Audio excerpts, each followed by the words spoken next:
The little girl in the orphanage just handed the rich woman a glass of cold water and never expected to be adopted by her. Iju burst into tears when she sat down at the luxurious dining table for the first time, when she learned that she felt guilty towards the other children in the orphanage. Her adoptive mother thought that kind-hearted Iju was actually ridiculous. In order to let her reveal her greedy nature, her adoptive mother deliberately divided the cake for 4 into 3 servings. Unexpectedly, Iju used the excuse of a stomachache and went straight back to her room without fighting for it. While Iju was out, her adoptive mother sneaked into her room and looked around. She thought Iju would be angry about this, but she simply politely bowed to her adoptive mother and said hello. Then she carefully tidied up the mess in her room. In the blink of an eye, more than 10 years passed. Under the constant surveillance of her adoptive mother, Iju became a well-behaved daughter, and as she wished, she married her beloved man. But at the tea table during the reunion, her husband Shire was chatting with Iju's younger sister Anna, while Iju felt like an outsider. At that moment, she didn't know that a huge chessboard had already been secretly set up. After getting married,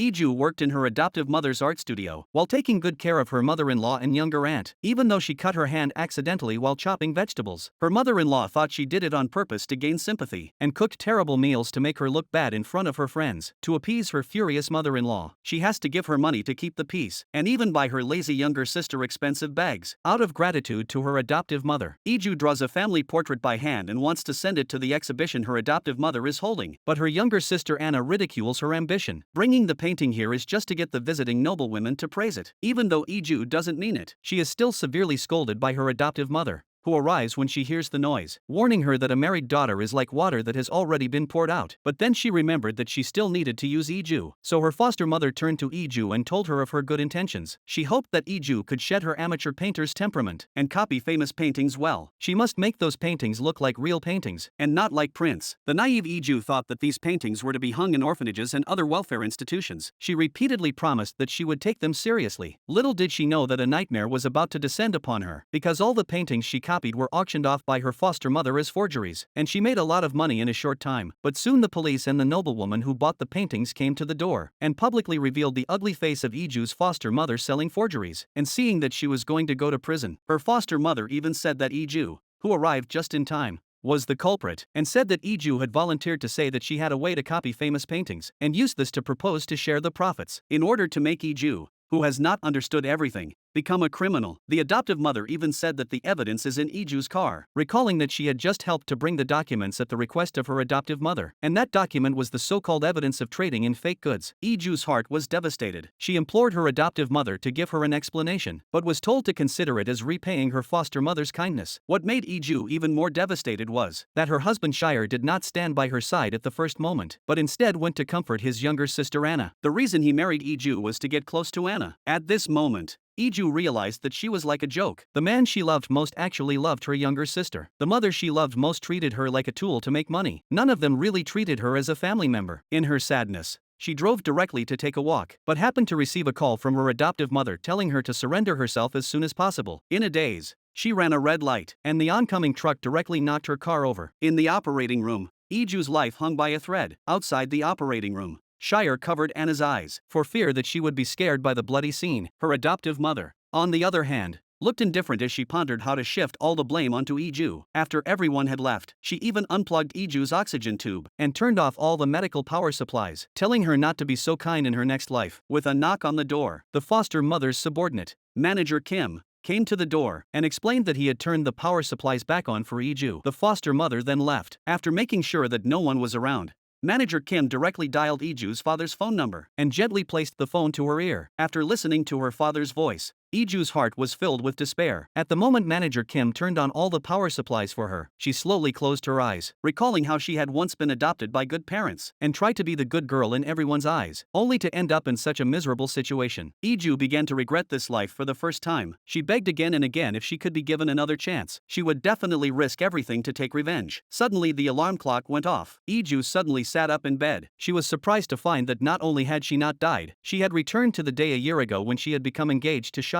This time she decided to be the master of her own life, to take revenge on everyone who has ever hurt her. She knows that Shire deeply loves Anna. To vent her anger, she slashes open her long wedding dress and throws the bouquet at Shire's head in a shocked gaze. Because the Shire family relies on this marriage to make a living, he quickly kneels on the ground and begs Iju not to leave him, claiming that the marriage is purely out of personal will. After marriage, Not only will he be responsible for all household chores and take care of the whole family, he will also listen to her arrangements for company dinners and so on. But Iju was no longer the naive fool she had been, and walked into the house without looking back. Unexpectedly, she heard Anna tell her mother that there was no rush for Iju's marriage, and that she would sooner or later marry the lowly Shire by her parents' orders, so she might as well marry Luke, whom she had fallen in love with at first sight. At this moment, a bold idea sprang to Iju's mind. If she could just take away Luke, Anna would be heartbroken, and so would Anna's adoptive mother in Shire, who loved Anna so much. This way, her goal of revenge will be achieved step by step. Learning that Anna only likes Luke unilaterally, and that Luke does not have a good impression of Anna, Iju,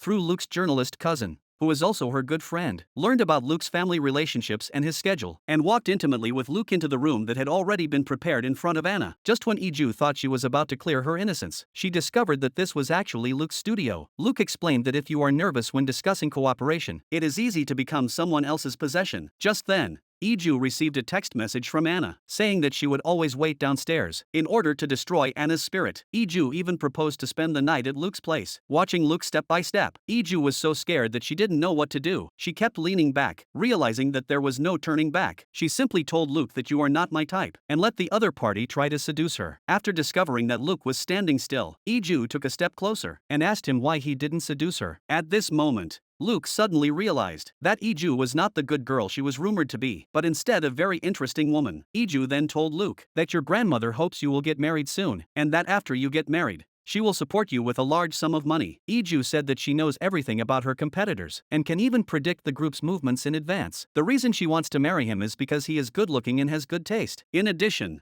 Iju promised that during the marriage, there would be no physical contact, and that each person would handle their own property. After a period of time, they can get a divorce, and that was the agreement they reached to get married. That night Iju got drunk and passed out. Looking at this drunk beauty in front of him, Luke felt his heart flutter for the first time. He gently held Iju in his arms and touched her lips with his hand. The next day Iju woke up and found a big man lying next to her, and there were lipstick marks on the man's body. This scared her a lot. She hurried back home, but was slapped by her adoptive mother for staying out all night, and was locked in her room by her adoptive mother, who confiscated her phone. Looking at this prison cell that had imprisoned her countless times since childhood, Iju even felt like she was a criminal in her adoptive mother's eyes. Luckily, she quickly picked herself up. First, she secretly spit out the pills her adoptive mother fed her. Then she opened the window and exchanged her phone for 1001 from a passing child. She called Luke at the same time, because Iju had asked a reporter friend to take a photo report of herself and Luke in a hotel room taken by a reporter friend was stopped by Luke's family. Luke directly confessed that he wanted to marry Iju and answered the phone in person, and in this way Luke left in front of his whole family, ready to save his beloved princess. Unexpectedly, he heard at Iju's doorstep that her adoptive mother said that Iju was just a roadside weed. Even her biological parents had abandoned her, let alone the expectation that Luke would fall in love with her, and it was only because Shire was willing to take her in. Iju couldn't understand why her adoptive mother hated her so much. Luckily, Luke interrupted at the critical moment. He took Iju's hand and told her adoptive mother that the family had already rejected Anna and now wanted to marry Iju, who they both loved. Anna couldn't believe what she was seeing. She asked Luke if he had known his sister for a long time. Luke replied that it was the first time yesterday, before going out on a date. Iju got her own phone. She was unhappy just being taken to a restaurant. She was irritated by her foster mother and her hands kept shaking. She wanted to eat convenience store food, so she went to the park with Luke. She thought that Luke was anxious to find her because he was eager to know her commercial value. Unexpectedly, she was told to eat first out of concern. She kept repeating the embarrassing things her foster mother had said, but Luke comforted her, telling her not to think about unhappy things. Seeing Luke's help, Iju was full of gratitude. Luke clearly wanted to say that he really liked her, but after hearing Iju think that it was all brought about by the mutual benefits of the two, he silently shut up. Seeing that Iju was so sad that she couldn't even eat filled him with pain. After learning that Iju's real reason for marrying him was to get back at Anna and her adoptive mother and the others, Luke wasn't even the least bit sad. Instead, he stood up magnanimously and went to pick a flower from afar. Then he asked Iju to marry him. After she nodded in acquiescence, Luke blamed himself for not having prepared a gift, but Luke simply stood up and told her to prove it to him with her actions. After noticing that Luke was frozen in place, Iju fumbled to explain that she might have misunderstood. Luke, however, put his arms around her and said that this was not enough. He had to give her a proper kiss, recalling all the intimate acts of that night. Iju was instantly overwhelmed, but soon she received a call from her best friend. The scene of her date with Sue Luke had been reported in the media, because the source was not a physical newspaper. Once it was sent, it could no longer be retrieved. Iju really didn't know who would be so careless. Luke, on the other hand, received a call from his mother. Not only did she accuse him of acting outrageously, she also firmly stated that she would never agree to the marriage. Little did she know that this was no deterrent to the persistent Luke. For this reason, Luke arranged for his brother-in-law to pick up Iju that night. Even though his brother-in-law always felt like he had seen her somewhere before, he left first because he really couldn't remember. Iju, full of trepidation, carefully pushed open Luke's bedroom door. After surveying the room for a while, discovered that the other person was actually in the kitchen, carefully preparing her favorite meal. Although her heart was full of emotion, Iju still wanted to know why he was doing this. Luke, however, replied that he had always liked to cook. It seems that Iju was imagining things. As for the report, Luke said that he was afraid that she would back out at the last minute, and deliberately expressed his desire to take advantage of Iju's ability to predict the future. He then took out a prenuptial agreement and promised to manage their property separately and not to interfere with each other's privacy. But the marriage contract was still not ready. Looking at the November 2023 displayed on her wrist, Iju said that they would only be married for 1 year. Then she added a clause: this marriage must be approved by the elders. She must prove to her adoptive mother and Anna that she can not only get the approval of her grandfather, who is recuperating in the hospital, but also be accepted wholeheartedly by Luke's family. The two thus reached an agreement. Because they still needed a place to discuss everything, Luke proposed that Iju just live in his house. He not only stocked up on a bunch of her favorite foods and carefully decorated her room, promising that he would not live here and disturb her, but also handed Iju the house key. On the other side, her brother-in-law was looking at Shire in the office when he suddenly remembered that he had seen Iju bring him lunch and immediately told his wife Dauna about Iju marrying Luke. Although she felt that Iju was a very complicated woman, Dauna decided to find an opportunity to personally test her. Coincidentally,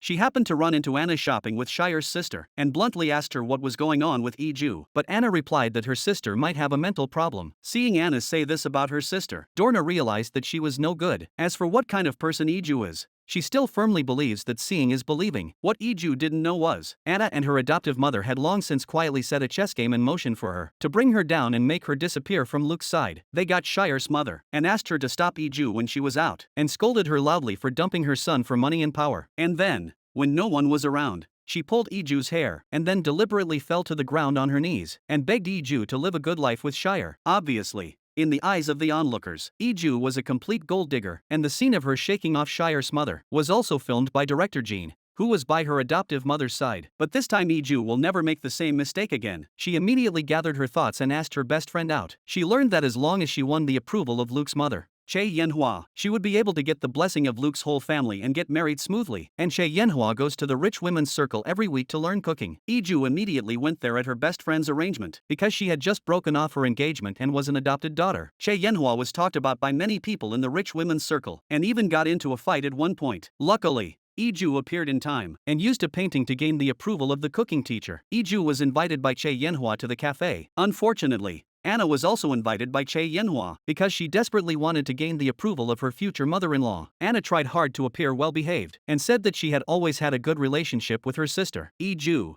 however, said that they did not get along well, even though Che Yenhua said that Anna had met Luke first and told Iju to give way and let them be. Iju hopes everyone will respect Luke's wishes. Che Yenhua was just about to say something when Luke appeared unexpectedly because just now at dinner at home, his brother, who had a bad relationship with him, said at the table that Iju was an adopted daughter, and that the origin of her biological parents was unclear. She would definitely have a distorted personality because she was not loved as a child, which caused her father and grandmother to have prejudices against Iju. He was trying his best to restrain his anger to pick up his mother, but he didn't expect his mother to also look down on Iju. Even though Iju said that Che Yenhua also did not get the approval of her parents, and walked with Luke's divorced father who had a child, I guess she must be able to distinguish right from wrong and understand herself. Che Yenhua still felt that she was not worthy of Luke. When asked if she really loved Luke, Iju paused for a moment because she married Luke just to take revenge. After hesitation, she said that she had cancelled the marriage contract because she had been betrayed and therefore no longer pursued love. However, she believed that Luke would not betray a woman or his own people. Luke then pulled Iju out, and, when faced with the expensive gift Anna had handed over, Che Yenhua, who was thinking about something, didn't accept it. After a day of fighting, she was really tired. Iju decided to go to the home Luke had arranged to get a good night's sleep. Luke, who had said he wasn't going to sleep here, wanted to go up for a cup of tea. Seeing that there was a galaxy between him and Iju, Luke then sat over. Unexpectedly, Iju immediately got up. Thinking of Iju's poor drinking ability, Luke got up and brought 2 bottles of wine, and told her that from now on we will confess to each other and talk about our preferences, and get the sincere blessings of our family through tacit cooperation, and even proposed to make Iju really fall in love with him. But looking at Luke in front of her, Iju didn't know how to confess and let him go first. Luke, however, said that he was already in love with her. Iju was moved but was obviously a little scared, recalling that as long as she drank more and said more, she would not remember what she said after waking up, and at that time, no matter what you talked about would be useless. She told Luke to leave immediately. That night, Iju, who was sleeping in the bedroom, tossed and turned all night long. Seeing that the living room light was on, she quietly got up. However, she found Luke asleep on the sofa. She wanted to call Luke back to the house, but she saw that Luke's forehead was covered in sweat, and he kept mumbling in his sleep. She had to stay and take care of this unpredictable man. Unexpectedly, this scene happened to be discovered by Che Yinhua, who arrived the next day. Seeing that her son had rarely slept so soundly, she called Iju outside and told her to propose marriage at the weekend and ask her family to come. When the adoptive father heard the news, he was full of excitement, because whichever daughter married into the family would be helpful for his career, but the adoptive mother strongly discouraged it. At that moment, Iju's grandfather also called and said he agreed to the marriage. It turned out that in order to get his approval, Iju went to the hospital with manager Kim. After discovering that Iju was not being treated well, Manager Kim went back to report the situation to her adoptive mother. Unexpectedly, before her rebirth, Iju had received a call from her grandfather. He hoped that Iju would forgive him, otherwise, he would not be at peace even in death. Even though she did not know what her grandfather was referring to, Iju still said that she forgave him completely. As a result, the grandfather and grandson were able to remove their barriers. Soon, the day came for the parents of both sides to meet. Because the meeting place was in a shabby countryside, the adoptive father bowed and scraped for the sake of his career. Unexpectedly, the vicious adoptive mother made things difficult for him at every turn. Not only did she accuse the Chable family of not knowing any rules for choosing a venue in the countryside, but also she shamelessly belittled her own daughter in front of everyone. The adoptive mother's move was to sabotage Iju's marriage to Luke, so as to create an opportunity for her own daughter Anna to get close to Luke. Unbeknownst to her, Iju, who had experienced rebirth, had long since taken everything in stride. She gave a small smile and took out a gift, which was enough to peel off a layer of skin from the adoptive mother, and learn that this was a fake hand-painted imitation by Iju based on a famous painting. With impeccable appearance and details, Luke's grandmother instantly beamed with joy, and hurriedly asked someone to hang it in the most prominent place, with pride in her eyes for her future granddaughter-in-law. Looking at the familiar painting, the adoptive mother could no longer sit still, and hurriedly pulled Iju out the door, and asked her where she got it from, because not long ago, she had sold the painting to a noblewoman for a high price, passing it off as a fake. Seeing that she had passed the blame of selling a fake on to her adoptive mother in her previous life, was like an ant on a hot pan at this moment. Iju told her that she had bought it back at the original price on the grounds that there had been a problem with the circulation of the painting. Even if her adoptive mother didn't believe that she had that much money, she could only shut up after verifying with the noblewoman. In addition, Iju produced a letter of guarantee signed by her adoptive mother, confirming that the painting was authentic. Iju said that she must get married and in style. She also warned her adoptive mother not to provoke her. The entire conversation was overheard by director Kim, who was hiding in the shadows. On the way home after proposing, the adoptive father complained that the adoptive mother had deliberately sabotaged Iju's marriage and nearly ruined her career. The adoptive mother blamed the adoptive father for not fighting for their daughter Anna. She was so angry that she even slapped director Kim in the face, and told him that he had not managed the gallery well, and that he should find out where Iju got the 1 billion won. This scene happened to be seen by Shire, who wanted to see Anna. Soon, Anna came out angrily because of her useless mother. She took advantage of Shire's favoritism towards her and hoped that he would help her. After hearing that Iju had conquered the extremely difficult-to-get mother-in-law, her best friend, and she hurriedly asked her how she had done it, recalling what Che Yinhua had told her that day. If she could get Luke to return to Taizi Group and inherit the family business within 6 months, then she would recognize her as her daughter-in-law. Iju curiously asked her best friend why Luke had set up his own business, but was told that he had always been her grandmother's first choice of successor. But now he was not succeeding to the family business because of his brother. As for what had happened between him and his brother Zhang Su, her best friend did not say a word. Meanwhile, Shire, who was Luke's employee, also began to compete head-on. He said that he had worked hard for the company for 5 years, and now his fiancée was being coveted by the boss. Shire concluded that Iju had always liked him, and that he was prepared to forgive her for everything. Once again, he became her fiancé, and she was just using Luke. Luke remained unmoved, and claimed that he had fallen deeply in love with Iju, and was willing to be used by her. It was clear that this ploy to provoke Luke simply would not work. Shire had no choice but to find Iju, and learned that Iju was moving and didn't want to trouble Luke to pick her up. But Shire shamelessly held onto the suitcase and wanted to see her off. Iju, who had strongly refused, had to agree when Shire said that this was the last time. But as soon as they arrived at Luke's doorstep, Shire, who was not giving up, told Iju that Luke had once wanted to put someone to death when he was a child. He personally pushed his brother off a boat, leaving him disabled. And this was the reason why he had left the Prince Group to set up his own business. Watching Iju, who was stunned, Shire went straight up to her and hugged her, even though Iju pushed him away. Anna managed to capture the two embracing. To confirm Shire's words, Iju called her best friend. She was told that Luke did have a bad relationship with his brother Zhang Su, and Zhang Su did cause the disability when he was alone with Luke. She also insisted that her brother pushed her, but she was not sure about the details. Obviously, Iju, who heard this, also became suspicious of Luke. Little did she know that Luke had also encountered a major problem. The project he had long negotiated with the Crown Prince Group was suddenly breached by Zhang Su. Shire took the opportunity to fan the flames, saying that the other party had breached the contract because of Luke's marriage to Iju. After all, Iju's adoptive father's company had a bad reputation. Luke, on the other hand, insisted that marriage and work did not interfere with each other, and thus began to compete with his brother Zhang Su. At the group's press conference, Zhang Su caused everyone to be dissatisfied. He claimed that he would definitely use the additional money to make the community the most luxurious in the country, and give them more space. Just when everyone was about to waver, Luke appeared in time. Not only did he say that Zhang Su had only added useless underground parking space, he was taking revenge because of his own marriage. He also said that he would continue to cooperate with the Prince Group to create the most comfortable homes for everyone, and asked everyone to vote by show of hands whether or not they wanted to continue to cooperate with him. Seeing that everyone raised their hands to support Luke, Zhang Su could only reluctantly admit defeat. On the other hand, in order to climb up the Prince Group as soon as possible, adoptive father found Luke's grandmother and discussed asking her to help acquire the savings bank, and said he would think about it. After that, Grandpa Iju was invited out again by Grandpa Iju. He and Grandma were partners many years ago and embezzled several $100 million of Grandma's assets. Now he came to return the assets with interest, just asking Grandma to accept his future granddaughter-in-law Iju. Grandma refused to accept it on the grounds that the $16 billion was earned through her own hard work. You took it without saying a word, and now you want to return it to me. You even refused to take it back because you want to make demands. But before he could get up to leave,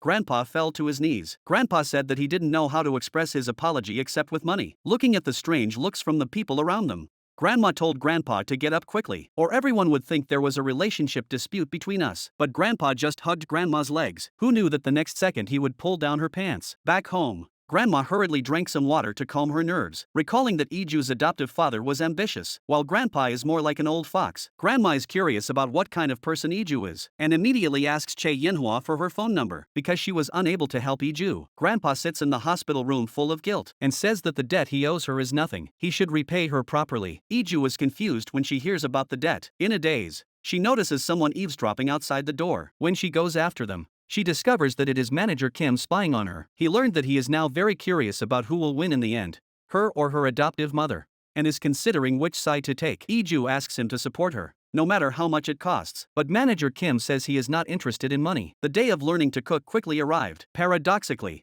Iju did not take the initiative to approach Cha Yunhua. Instead, she struck up a conversation with the cooking teacher, who liked her paintings. Curious, Cha Yunhua decided to take the initiative to approach Iju and remind her that the cake is for Luke. Remember to cut off the burnt part and sprinkle some sugar on it. Although her words were full of disdain, she could not hide her satisfaction with her daughter-in-law. That night, Luke, who never went home, walked in without any defense. Iju told him to stand still and not move as she prepared to pour the cake away, but Luke grabbed it and used all his strength to cut off a piece and shoved it straight into his mouth. The embarrassing thing was that no matter how hard he chewed, he could not break it down. At the dinner table, in the face of Luke's delicious food, Iju lost her appetite. She said that when the two of them were alone, there was no need to act affectionate. Luke asked her what she would do if she seriously wanted to get married, recalling what Shire had said.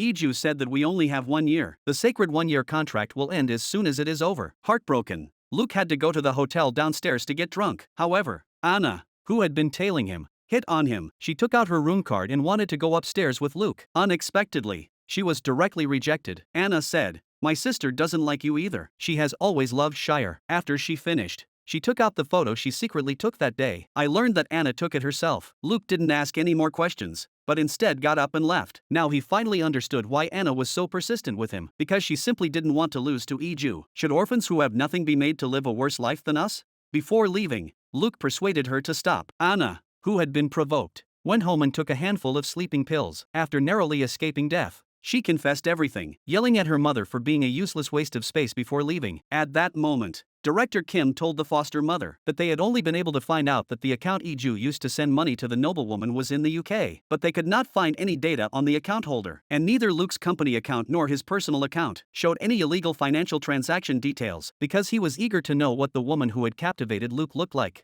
Jung-soo asked Iju to meet him on a cruise ship without telling Luke. When he saw Iju, he called Luke, "The woman you like is very pretty. I feel she should be even prettier when she cries." Luke, who realized something was wrong, hurried over. Iju really wanted to ask Jung-soo about his past with Luke, but she couldn't see Jang-soo anywhere. Instead, she turned around and saw Debo, standing at the edge of the cruise ship, unable to take a step forward due to a childhood trauma. He even looked at Iju in front of him, and, in an overreaction, his legs gave way and he knelt down. Jung-soo, who was far away, saw the whole thing. Soon Luke lost control of his emotions and fainted. What was strange was that Iju had just taken him to the hospital to call the doctor. When she turned around and found that Luke was gone, she frantically looked everywhere, but was about to bump into the wheelchair when Luke grabbed her. That night, the exhausted Luke tossed and turned in bed, while Iju lay on the sofa waiting quietly. However, early the next morning, a strange woman rushed to the door and, cursing, walked directly into Luke's bedroom. After tidying up Luke, she told Iju, who was full of questions,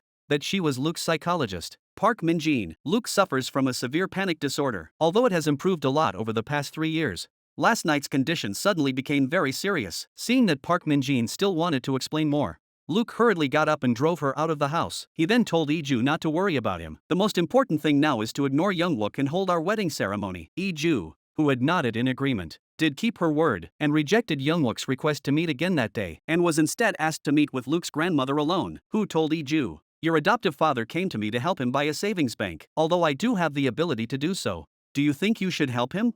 After all, this concerns your marriage to my grandson." Iju knew that this was her grandmother's test for her, and she hoped that her grandmother would pay close attention to her adoptive father, and pay more attention to the acquisition process, and investigate those who have illegally profited from it. In addition, Iju also praised her grandmother for being cold on the outside but warm on the inside, and founding the Crown Prince Group on her own. How could she break the rules because of her adoptive parents? In this way, she gained her grandmother's approval and was brought back home to gather with Luke's family to discuss the wedding. Unexpectedly, Jang-soo spoke up to stop them. After Jang-soo left, Iju took the initiative to propose that she be directly in charge of all wedding matters, and really didn't want to trouble her adoptive parents, who had a million things to do every day. Unfortunately, Luke's brother-in-law chose the same wedding dress shop as the one Iju and Shire had used when they got engaged. What's more, when the shop assistant checked Iju's information, he mistook the groom for Shire and called him. So an embarrassing scene unfolded that day. Iju, dressed in a white wedding dress like a fairy descending from heaven. Luke looked at her lovingly, but the designer said, "Why isn't Iju smiling? She doesn't look happy to be getting married at all." And this was all seen by Shire outside the door. He stormed in angrily and accused Iju. "Did you have to choose the same wedding dress shop just to humiliate me?" After seeing Luke come to Iju's defense, he went even further, claiming that Iju didn't look happy at all, and that she looked nothing like the person he fell in love with when they were planning their wedding. That night, Iju was distraught. She kept replaying Shire's words over and over in her head, and became increasingly uneasy about her marriage to Luke. Just then, Jang-soo called again, and asked her to meet him no matter what. It turned out that when her adoptive mother received Iju and Luke's wedding invitation, for the sake of her beloved daughter Anna, she wanted to stop the wedding. However, her adoptive father, who was greedy for money, rebuked her on the spot, and even ordered that Anna be set up on a blind date with another playboy who had just returned from studying abroad, or else she would give Iju the management rights to the gallery as a wedding gift. With no choice, her adoptive mother had to agree to take Anna on a blind date, and secretly decided to replace the medicine that her adoptive father usually took. At the same time, she also asked manager Kim to find out who had helped Iju spend 1 billion won on a fake painting. That person was Iju's grandfather. Her adoptive mother told Jang-soo, who also opposed the marriage, "Everything. Grandpa has always been a tightwad, but now he is willing to spend 2 to 3 billion won on Iju's wedding. His goal may be the entire Taisi group." On the day Anna went on a blind date with a playboy, Youngwoo also asked Iju out. First, he saved Anna from the playboy by giving him a piece of his mind, and then told Iju that she was in the same situation as he was, and that she had no place in that family. He also said that he and Luke and Dana were from different mothers and had never received any love. Seeing that Iju wasn't interested, he said directly, "You must be curious about my disability, right? I don't trust Luke, so I want to ask you in person." Unexpectedly, Iju stood up and said she didn't believe Luke would do such a thing. However, just as Iju was about to leave, Jang-soo told her that your grandfather was willing to pay a bribe of 200,000 to 300,000 to facilitate the marriage. Why would he do that? Obviously, Iju didn't know that her grandfather had bribed Luke's grandmother. She was about to ask Luke when she suddenly stood up. Because she was afraid that Jiang Su would hurt Iju, he kept following behind her. After noticing that Jiang Su was talking unusually harshly, he simply punched him. Anna saw the whole argument between the two brothers. She turned around and told her mother that she wanted to go on a blind date with Youngwook. After all, that man was not only Luke's brother, but also the eldest son of the Taizi group. He had more power and seniority than Luke. After discovering that her mother didn't think much of the crippled Youngwook, Anna was even more determined to assert herself with a malicious look on her face. That day, Luke, who had calmed down, took Iju home. He said, "I can tell you everything about my brother and me, but are you prepared to bear the consequences?" Not long after, Manager Kim called Iju and said that her foster mother was investigating her grandfather and asked her to be on the lookout. Although Iju didn't know why Manager Kim had suddenly helped her, she went with Luke's grandmother to see a witch. She wanted her grandmother to help her find out why her grandfather was doing everything to help her. Her grandmother only knew that before Iju's adoptive parents got married, her grandfather insisted that they adopt a child from an orphanage, or else they would not approve of the marriage, and Iju was that adopted child. After hearing this, the witch did not take it seriously, but instead told the two a story. Many years ago, a pregnant woman hanged herself because of the debt collector's pressure. The grandfather was afraid of retribution and asked the witch how to ward off the bad luck. The witch said that she had to help the unborn child to vent her anger, and that she only had to adopt a little girl with nowhere to go and raise her well. Iju looks at the little time left on her wrist with a peaceful face, and instead thanks her grandmother for being willing to help her. Her understanding appearance makes her grandmother feel sad. After saying goodbye to her grandmother, Iju calls Luke and tells him that from now on,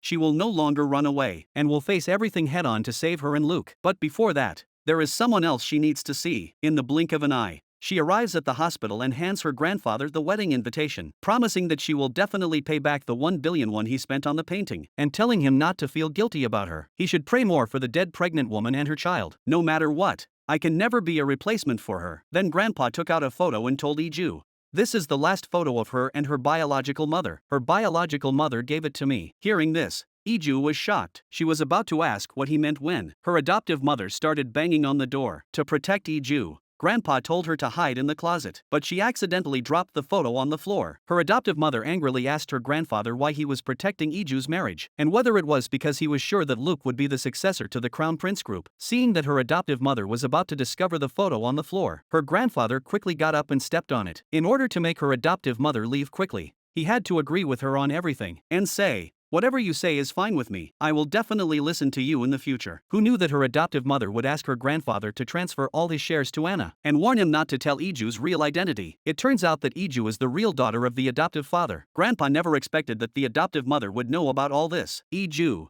who was in the closet, bit her hand hard. The grievances she had suffered for 25 years made her at a loss as to how to face the people around her. Meanwhile, Luke came to see her. However, he found that she had not returned home yet at such a late hour. Just as he was about to leave, he noticed an album on the shelf. After flipping through it, he saw that it was full of portraits Iju had drawn of him. Among them was also a self-portrait of Iju. But as the pages turned, Luke suddenly looked very pale. Under the strong visual impact, he suddenly felt short of breath. His mind was filled with the images from the car accident. Just then, he received a phone call from the police station. When he hurriedly arrived, he found Iju sitting there with her bare feet and a heart of ashes. Not saying a word, he carefully carried Iju home. After wiping her feet, he sat by the bedside and coaxed her to sleep. Soon, the day of their wedding arrived. The in-laws happily welcomed the guests at the door, but Iju, dressed in a wedding dress, was full of sadness inside the house. When her adoptive mother slowly walked in, she told her that even if she was dressed up in a gorgeous wedding dress, it couldn't change her humble origins. She also said that her adoptive father would not be attending because of his busy business. Looking at her smug and triumphant expression, Iju's anger burned more and more fiercely. She picked up a vase and tried to smash it over her adoptive mother's head. At the critical moment, Luke stopped her in time. He sent away the staff who were taking photos and asked Iju,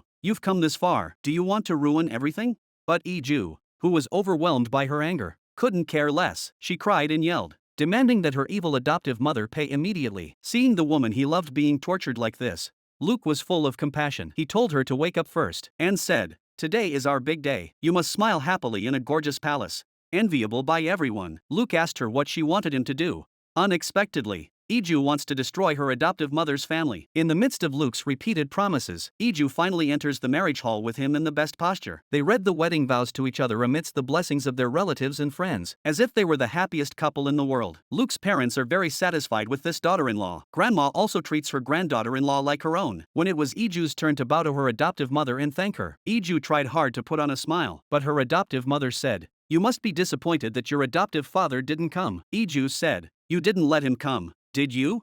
Her adoptive mother's expression changed at this. This was just the beginning of Iju's plan to destroy her. During the group photo session after the wedding, the photographer was about to press the shutter. Anna deliberately appeared in a white dress and sparkles. She ignored the photographer's objections and stood next to Iju, took out her phone, and posted a photo of herself with Iju on social media. The comments section was instantly filled with comments like, "Anna is even more beautiful. I thought it was beautiful Anna getting married. Anna is so much more beautiful than her sister." On their wedding night, Iju went into the bedroom first. Citing fatigue, Luke was left standing stupidly at the door. The next morning, Luke discovered that Iju had disappeared. She left a note saying that she was going away for a couple of days to clear her head. By the sea, Iju sat alone, watching the couple strolling hand in hand. Her mind unconsciously conjured up Luke's face. She tried hard not to think about him, but when she opened her eyes, she saw a familiar figure walking towards her. Luke had followed Iju's note and traveled thousands of miles to find her. Although he had always been afraid of the water, he still praised the place as really beautiful. In Iju's puzzled eyes, he also told the secret that he had hidden in his heart when he was a child. He went to a cruise party with his father and his brother Zhang Su. Luke had only wanted to play a joke, but the shocked Zhang Su dropped his phone into the sea, because it was the only thing his biological mother left behind when she ran away. So Zhang Su grabbed Luke by the collar and pushed him into the sea, demanding that he immediately jump in to find his phone for him. Luckily Luke held on to the railing with his life, and it was Zhang Su who fell into the sea instead, causing nerve damage when he hit the railing and losing his leg. But because the onlookers all said they saw Luke arguing with Zhang Su, he became the bad kid everyone said pushed his brother into the sea,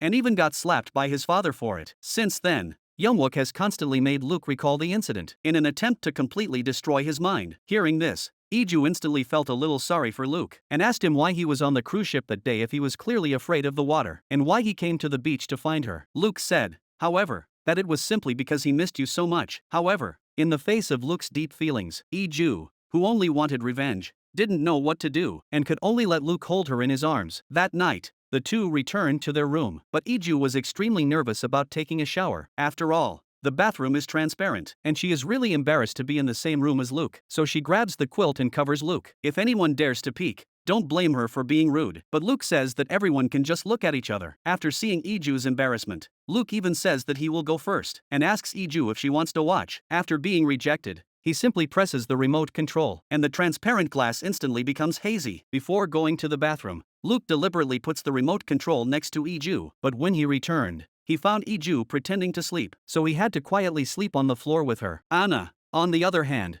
arrived at a bar and planned to hit on a domineering CEO, but unexpectedly, she was targeted by a gangster and asked to go to his room for in-depth communication. With no other choice, Anna called her spare tire Shire. In the blink of an eye, Shire rushed over. The two teamed up to beat up the gangster and then turned around and ran. Unexpectedly, when he saw himself holding Anna's hand, Shire actually blushed and told Anna that she was all he could think about. Anna felt ridiculous when Shire confessed his love, but thinking that this guy might still be useful in the future, she kissed him, fueled by alcohol. Shire, who had finally got a response from the goddess, instantly had a lot of thoughts running through his mind. Early the next morning, Shire, who thought that everything was a dream, suddenly woke up. He found that he was actually naked. As he tried to recall everything from last night, Anna actually walked out of the bathroom. During dinner, Shire carefully asked Anna if we were together. Your parents would definitely be confused. Little did he know that Anna only regarded him as a pawn, and that she was marrying Zhang Su to live a good life. Anna sent Shire away to fetch some water for her, but then saw on the TV that Zhang Su was about to face a business crisis, and remembered that she was still relying on marrying Zhang Su to get back at her sister. So all she could think about was how to help Zhang Su. At the same time, her grandmother also scolded Zhang Su for taking bribes because of this crisis, and told him that since he had obtained that project by unscrupulous means, he should do his best to make it up to everyone else. If the construction period is delayed, it will be harmful to everyone. In order to quickly fill this hole and get the project back on track,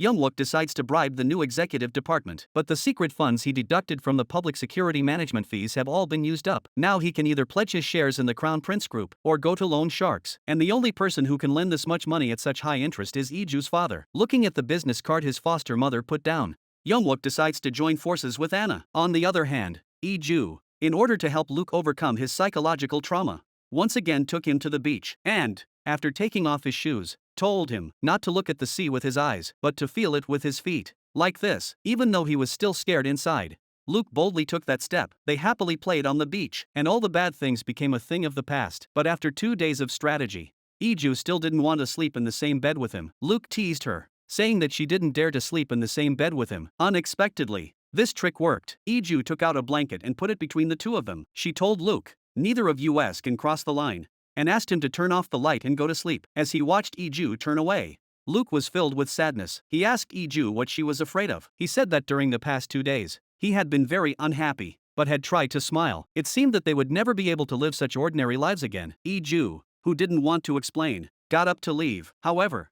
Luke grabbed her hand and asked her if she didn't trust him, but Iju replied that she no longer trusted anyone. After Luke's repeated questioning, Iju revealed the truth that she was the daughter that her adoptive father had fathered. Luke, who was straightforward, said, "You must be having a hard time." Hearing these words, Iju could no longer hold back her sadness. For the first time, she let out a cry of uncontrollable grief in front of Luke. Luke told her that she could relax in front of him. No matter what she did, he would support her. After seeing Iju nod in agreement, Luke placed her hand on his face, and then they entered into a communication session. As the time on their wrists lit up, Luke turned out to be a reincarnated person as well. He was also in a car accident on the day Iju had her accident. On the way back from their honeymoon, the cooking teacher anxiously called Iju to tell her that a painting her American friend had bragged about was strikingly similar to her style, and even had the same signature. Because the other person was a well-known art collector, he had bought the painting at a high price at an auction. Now many people were leaving comments wanting to. She wanted to know if Iju had sold the painting. It turned out that her adoptive mother had given her a surprise gift. Iju told her teacher that she would meet with her in a few days to talk about it. After returning home,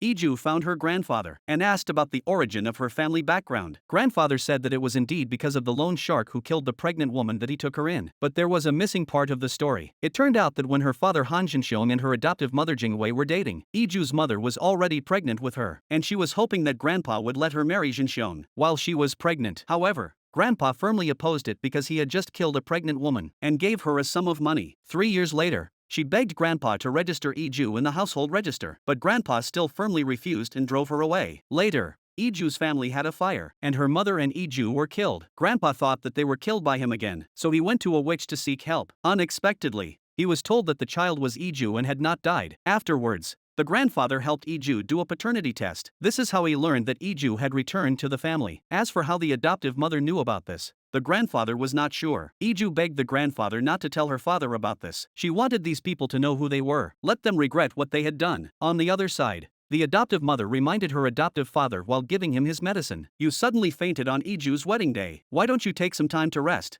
But the adoptive father is anxious to see Iju. Iju and Luke refuse to take their adoptive mother's kind offer. At the dinner table, Iju tells her adoptive father that she and Luke are willing to help him take his business to the next level, but only on the condition that he hands over the management rights of the gallery. Anna immediately says that her sister is trying to take what is hers. However, the adoptive father turns to scold Anna and asks her on what basis she thinks she is qualified to become the owner of the gallery. Seeing that Luke has also come forward and said that he wants to cooperate with the gallery, her adoptive father was clearly swayed. Seeing this, her adoptive mother even began to belittle Iju in public and said that she thought she was great just because she could draw a little. Iju then gave her her phone and mocked her, saying that her adoptive mother had even sold her paintings abroad, so she must be pretty bad at it. Seeing Iju's arrogant appearance, Anna told her adoptive mother to immediately take out the money hidden in the gallery, but her adoptive mother said that it was used to make a deal with Zhang Su, and said she didn't want Anna to marry a crippled man like Youngwook. But Anna, who heard this, was even more angry and directly cursed her adoptive mother, who kept saying she was good to her and that she had also used her before she was born in order to marry her father. The adoptive mother slapped her in a fit of anger and then apologized to Anna with remorse. Luke's mother, in order to find out more about Iju, found Iju's best friend and asked her why she helped Iju, but told Iju's adoptive mother that she was too vicious and had been secretly selling Iju's paintings anonymously for high prices, while Iju had been bullied at school but had unswervingly stood by her side and was a very kind and beautiful girl. In addition, she was also the only woman who did not make her cousin Luke hate her. That day at the family banquet, as soon as Luke's mother saw Iju, she opened her arms wide and embraced this kind daughter-in-law like she was hugging her own daughter. During the meal, she even hoped that the two would have a child soon, but at this time, Jung Soo appeared with Anna. The whole family humiliated Anna. Even Luke's sensible mother and grandmother scoffed at this marriage. They really couldn't understand why Anna would fall for her brother-in-law's brother just 2 days after her sister got married. Who knew that Jang Soo said that Anna really liked him, and proudly patted his disabled leg to show how honored he was to be liked by someone like him. Seeing that the two half-brothers were about to fight over a woman, Grandma angrily drove them all out. But even so, Anna did not stop. She told Iju that she was humble. She took everything that belonged to the owner, and only then did she decide to fight back. Iju told her to think about who was fake. Anna looked puzzled after hearing this. At this time, Luke came out, took Iju and temporarily left the place of wrong and right. Anna then turned her head and began to blame Jang Soo, asking him why he had clashed with Luke while trying to please the elders. Jang Soo, who had been lectured by Anna, looked disdainful. We're in the same boat. Our goal is to inherit the Crown Prince Group, so just play your part. Even though Anna said that her mother had given him a large sum of money when he was in trouble, Jung Soo still heartlessly threw him out of the car. On the other side, because the gallery's revenue had dropped by 20% compared to the previous month, the adoptive mother decided to lower the prices of the existing works and try to sell more of them. But then Iju barged in and told her adoptive mother that she had a way to improve the gallery's revenue right now. Amidst her adoptive mother's astonished gaze, a group of reporters swarmed in. Their goal was to interview the famous painter Iju. Although her adoptive mother was furious, she had to put on a smile. In the meantime, Iju took the opportunity to put on a show of mother-daughter affection, saying that thanks to her adoptive mother, she had expanded her horizons by selling her paintings overseas, and that she hoped to expand her territory little by little, starting from the domestic market. When the reporter left, the foster mother asked Iju if she wanted to have her cake and eat it too. You took 50% of the profits from the auction of the painting. Now you want 50% of the profits from the sale of the painting. Iju said she didn't want any of the money this time. The only thing she asked for was to take one painting. Take the masterpiece painted by the artist Shan Chen. It is now the representative work of the gallery. In order to make more money from Iju's painting, the foster mother had no choice but to agree, even though she was unhappy. After everything was done, Iju found her adoptive father again and reminded him to persuade his sister Anna properly, because Jang Soo was not a good person at all. Then she got up and told her adoptive father not to worry about business. The bank acquisition was proceeding in an orderly manner. After that, she plucked a few white hairs for her adoptive father. Unbeknownst to Iju, she did not throw away those hairs, and then plucked a few more from her own head and sent them to the hospital in an envelope for a paternity test. That night, the adoptive father told the adoptive mother that Hualang could be slowly transferred to Iju. Because of Anna and Jang Soo's affair, the company's image had been seriously damaged. He would never agree to the marriage of the two. In order to continue to gain a foothold in this family, the adoptive mother decided to let Anna take over the shares held by her grandfather as soon as possible. But as soon as she arrived at the nursing home, she discovered that her grandfather had disappeared. Instead, he left a note saying that the hospital fees would be a problem for the people who came to visit him later, and emphasized that he had discharged himself from the hospital. The adoptive mother then realized that Grandpa had never intended to give the shares to Anna in the first place, and that his escape had been planned. Recalling that the cowardly Grandpa would always consult a witch, the adoptive mother immediately rushed over. She bribed the witch with a large sum of money, but was surprised to be told that Iju had come with Grandma. In a trance, the adoptive mother seemed to realize something. She quickly took out the small note left by Grandpa from her bag, and sure enough, she found that the handwriting on it was the same as Iju's. She guessed that Iju might already know her true identity. She and her grandfather had already become in the same boat. At the same time, her grandfather called the law firm and decided to give Iju all his shares when the stock price rises. He hoped that the law firm would prepare well. What her adoptive mother never expected was that her most trusted Chief Kim had long since become Iju's little helper. Chief Kim reminded her that her adoptive mother seems to have discovered her secret dealings with her grandfather and is beginning to suspect that Iju knows her real identity. As for her adoptive mother's past, Manager Kim is still investigating and says that although it has taken a long time, he is currently tracking down the location of the nanny who was fired for drugging Iju. He learns that her grandfather is doing well in the nursing home Manager Kim arranged for him, and Iju asks him if he has received the painting. Manager Kim asks in puzzlement how she knew that he wanted the painting. It turned out that Manager Kim had been eyeing the painting at the gallery, and Iju had then given it to him. Meanwhile, the female secretary noticed that Luke hadn't been home for a few days, and even went so far as to prepare a breakfast in the hopes of winning his heart. Little did she know that Luke, who had responded with a smile, had only Iju, his wife, in his heart. He turned around and poured the breakfast into the trash can. Shen, a junior who had witnessed the whole thing, was very puzzled and quickly retrieved the food from the trash can to remind Luke not to pollute the environment. Seeing his best friend, who had been hanging around the CEO's office, Luke tentatively asked him, "How about you become the company's representative?" When Shan Quan heard this, he immediately knelt down and vowed that he would never come in here without permission again. After noticing that Luke's face looked strange, He asked if he wanted to give up and return to the Prince Group, even though Luke immediately rejected the idea. He obviously couldn't deceive his own heart. After all, in order to help Iju take revenge on her adoptive mother, he still needs to rely on his grandmother's Prince Group. That night, Luke prepared a delicious dinner for Iju. He remembered that Iju had a phobia of food because she had been drugged by her adoptive mother since she was young. He was about to taste the food with a spoon to help her. Unexpectedly,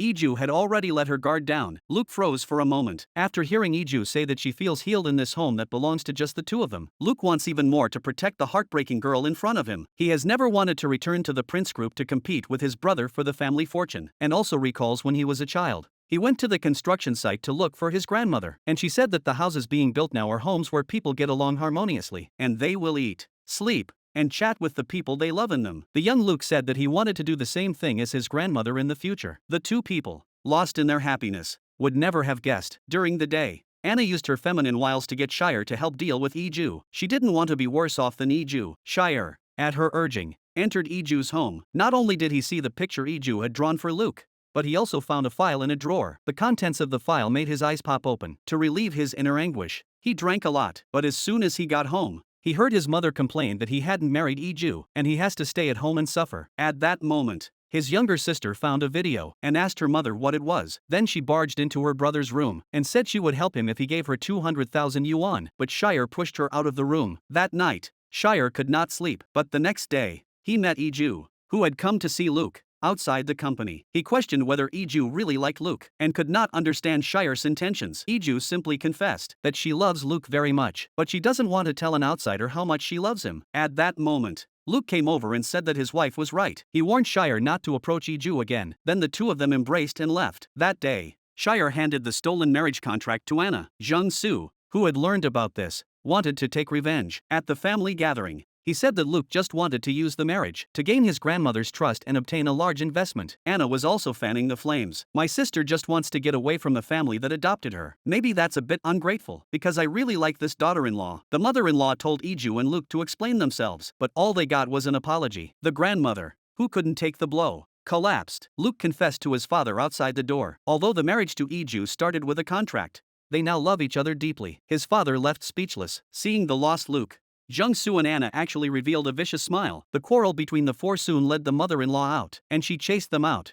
Cursing, she asked the grandmother, who had just woken up, if she was disappointed in her children. The grandmother said she wasn't angry at their contract marriage. She thought that if Luke went out to start a business and separated from Jung Soo, the two brothers would get along well because of that. She didn't realize that this was her stupidest idea. On the other side, in order to bring Iju down as soon as possible, Anna bribed Shire's sister with a designer bag to post a video online of Shire's mother kneeling and begging Iju to marry Shire, portraying Ju as a bad woman who beat up her mother-in-law because she wanted to marry into a wealthy family, and whose private life was a mess. Soon Shire saw the article on the front page, and hurriedly called his sister to ask her to delete it. But how could his sister, who had received a gift from someone, do so? She hung up on Shire angrily. The female employees at Luke's company also discussed the matter, and bluntly said that Iju's life as a student was chaotic and is completely unsuited to be her CEO. Luke, who is struggling to resolve the situation, happens to receive a phone call from his adoptive mother's right-hand man, Manager Kim, who asks if Iju is around, as he has urgent business to discuss with her. Luke's face instantly turns pale after hearing what the other person says. On the other side of the cooking class, Iju's mother-in-law completely ignores her, realizing that the atmosphere is not right. The mother-in-law directly teases that Luke should divorce the unprincipled Iju, and even maliciously said that she was willing to find Luke a second wife. Unexpectedly, the humiliated mother-in-law flew into a rage, and the two fought. When the woman grabbed the mother-in-law by the collar, Iju immediately took out her phone to record the evidence, and warned the woman that if she didn't let go, she would take her to the police station. After seeing the mother-in-law pushed to the side, Iju slapped the woman directly and asked her to apologize to the mother-in-law immediately. This move deeply touched the grandmother. After class, she asked Iju to step aside. She asked Iju why she had agreed to marry Luke. Coincidentally, Luke arrived in time. He told her what Manager Kim had told him about Iju being drugged by her foster mother when she was young. Luke also showed her the original video of Iju being slandered for hitting Shire's mother. The foster mother had once tried to prevent Iju from marrying into the family, and even bribed Shire's mother to embarrass her in public. They were determined to ruin Iju no matter what. Learning that her daughter-in-law had been drugged and abused by her adoptive mother, the mother-in-law decided to seek justice from the adoptive mother. Not only did she threaten to be doubly good to Iju, She also said that she would not let Anna marry into the family. Out of desperation, the adoptive mother told Jiang Su about it. In order to destroy his younger brother Luke's life as soon as possible, he told Anna, who was standing nearby,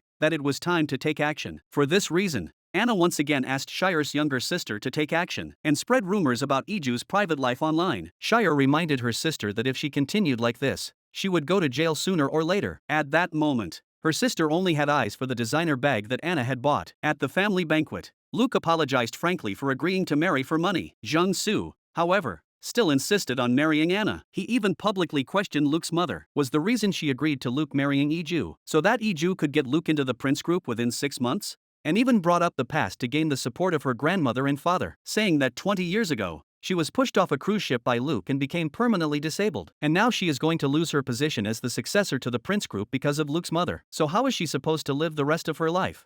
Seeing that her grandmother and father were making some kind of move, really couldn't stand it. Luke, who couldn't stand the hypocritical face of his brother, took out a hard drive and told everyone that it was a film from the cruise ship 20 years ago, which clearly showed that day, Jiang Su was going to push him overboard to drown, but he didn't stand firmly and accidentally fell in. Even the sound was recorded clearly. After discovering that his father was full of disbelief, his mother said that it was taken by a group of people filming migratory birds. The reason why he has been reluctant to make it public is that he is afraid that others will say that as a mother, I am pursuing right and wrong against a son with limited mobility. Facing this ironclad evidence, Jiang Su is actually still righteous and scolds Luke for having ulterior motives in bringing this out now, and said that he was young at the time because he was in a panic and couldn't remember. Seeing that the family was about to have another fight, Grandma directly dropped the hard drive onto the floor. After calming down a bit, she told Luke and Jiang Su alone, now I'll let you stop fighting. It's impossible. Since you're going to fight, might as well fight a good fight. Luke, who had this in mind, gladly agreed. Jiang Su could only accept this war without smoke. In order to ensure the downfall of Luke, Jiang Su immediately called his adoptive mother, asking her to use all her connections to damage Luke's image, so that everyone knows he got back into the prince group through the back door. In exchange, the foster mother asked Jiang Su to find out how the acquisition of the savings bank by her foster father was progressing. On the other side, Iju told her best friend on the phone that the rumors on the internet were all uploaded by Shire's younger sister, and that the police had already started an investigation. After hearing her best friend say that it would be better if Prince Group stepped in to resolve the situation, Iju hurriedly said that the atmosphere in the country was not good recently. Little did she know that all of this was heard by Luke, who had quietly returned home. He bought a large amount of ingredients to make Iju something delicious, and then hugged her to comfort her, saying that everything would be fine, and that as soon as he got to work the next day, he called Shire into his office and showed him the surveillance footage from outside his house, telling him that he had broken into someone's home and stolen documents, and that his sister had spread rumors and damaged someone's reputation, and that if he wanted to pursue the matter, he would go to jail for the rest of his life, and that Luke wanted to know who had instructed him to do so. But Shire refused to say anything because he would never betray the woman he loved, and even under Luke's intense questioning, he admitted that he really liked Anna. On the other side,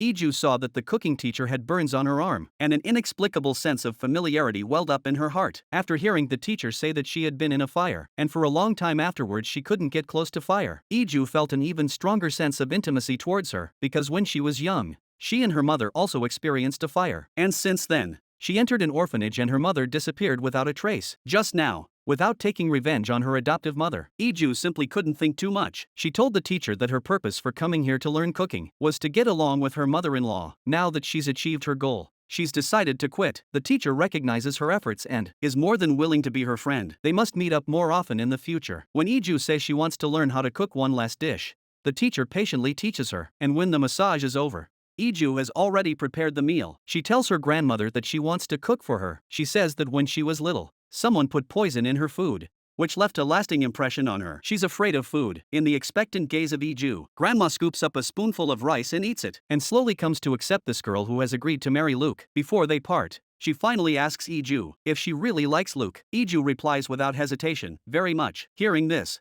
Grandma beams with joy, because long before Iju came, she had asked Luke why they had to get married in a contract marriage, but was told that even if it was an outrageous way to get married, he still wanted to keep Iju by his side. Now that she knows that her grandson and granddaughter-in-law are in agreement, and that they will build a home together for the rest of their lives, her heart is naturally full of joy. Not to mention that she will not oppose this marriage. Meanwhile, as soon as Iju left, she received a call from manager Kim, who said that he had found the nanny who had been kicked out of the house by her adoptive mother. She had gone through many twists and turns, but she had never gone far, and was now working as a handyman in a small shop. When she saw that Iju was still alive, The nanny was instantly overjoyed. After calming down, she told her that when she was in high school, her adoptive mother had poisoned Iju's food, causing her to faint. The doctor diagnosed it as arsenic poisoning, but she was blamed for it and thrown out of the house because she was worried that Iju would be killed again. She went back to check on Iju afterwards and found her hiding in the closet. She heard her adoptive mother say strange things to Iju, and her adoptive mother even often brought men home. Iju hurriedly told her grandfather about this and asked him how his adoptive mother had entered the family in the first place. He was told that the adoptive mother had originally been the adoptive father's secretary. She was kind and had good work skills. During the low point when the adoptive father and Iju's birth mother broke up, she took advantage of the situation and married in. In addition, Grandpa also collected photos of Iju when she was a child, and even recorded the details of the fire at the time. Iju did not delve into these matters. She told Grandpa that the adoptive father's takeover of the bank would fail immediately, and hoped to transfer his 30% shares to her as soon as possible. Grandpa said that he had already asked lawyer Jean to make preparations in secret. Unexpectedly, at this moment,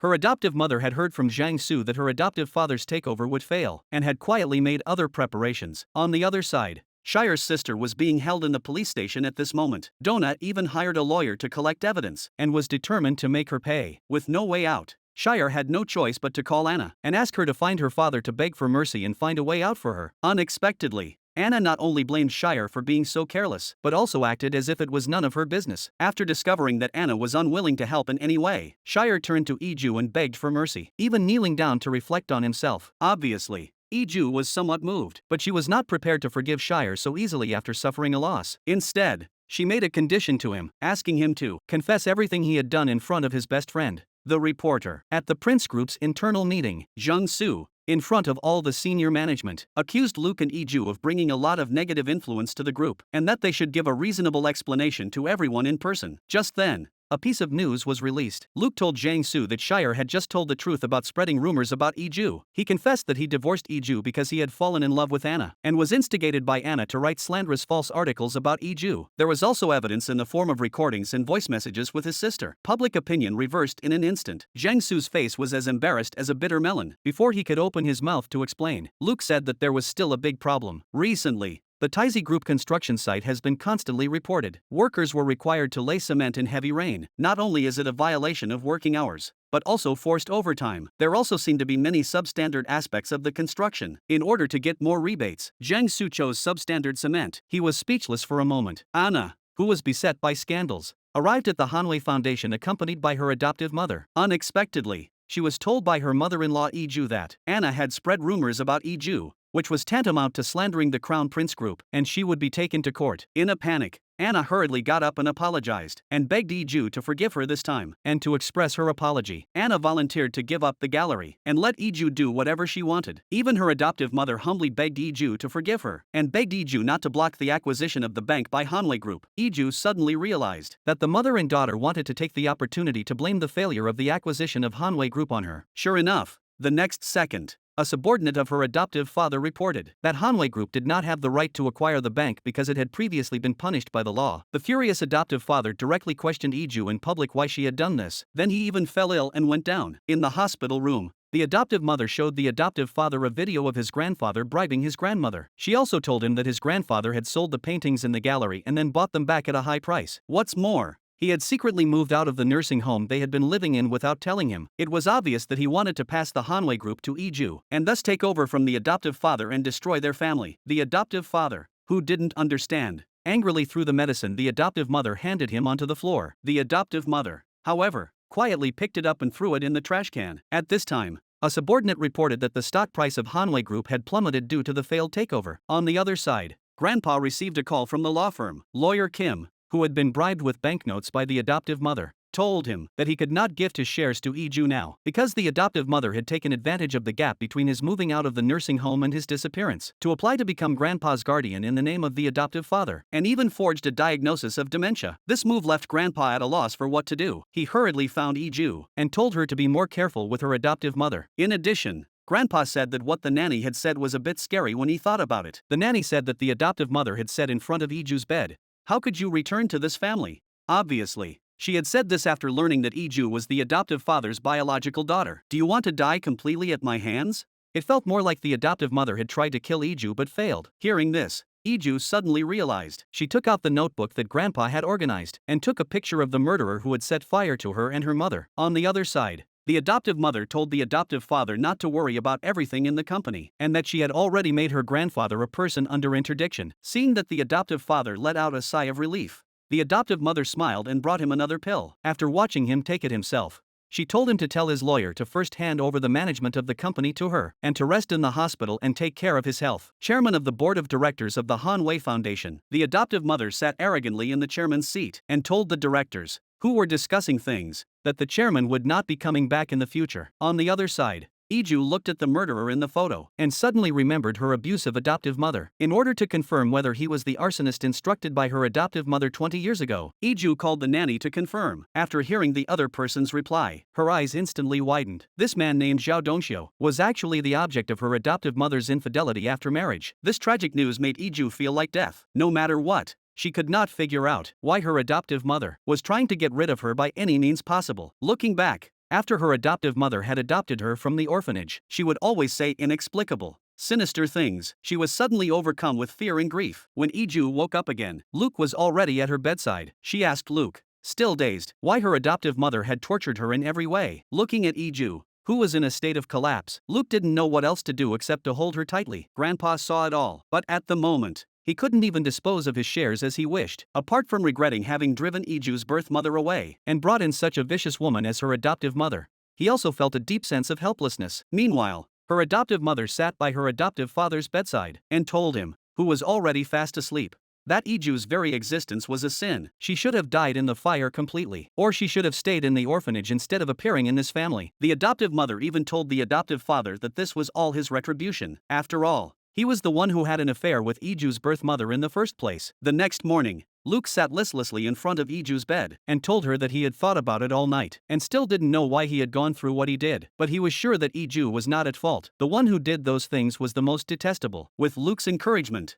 Iju went to the adoptive father's hospital room but was stopped by the adoptive mother's people. Luckily, the commotion alerted her adoptive father, and Iju was let in. What made her despair was that at that moment, her adoptive father was full of resentment towards her and was convinced that it was her that caused the failure of the takeover bid, which led to his current illness. Iju told her adoptive father that it was all thanks to her adoptive mother, who was now sure to take over the presidency of the company and was frantically gathering shareholders to swallow up the entire Han Wei Group. Unexpectedly, her adoptive father became even angrier when he heard this and said, "You have finally revealed your true colors. We no longer need a daughter like you. Let's sever ties." Seeing that her adoptive father remained stubborn, Iju was desperate. She told her adoptive father that no father in the world would be like you, who doesn't recognize his own child and even watches others abuse her. Then she said that she was her father's biological daughter. To prove her lineage, Iju took out a paternity report and told her adoptive father that the daughter you thought had died long ago, 20 years ago, the fire that nearly killed the mother and daughter, was instigated by the adoptive mother, who had her lover do it. Then she took the health supplements that the adoptive mother had been feeding the adoptive father and said that taking too many of these would cause insomnia, panic attacks and even self-harm. This was even more fatal for the adoptive father, who had high blood pressure. Even though Iju had confessed everything,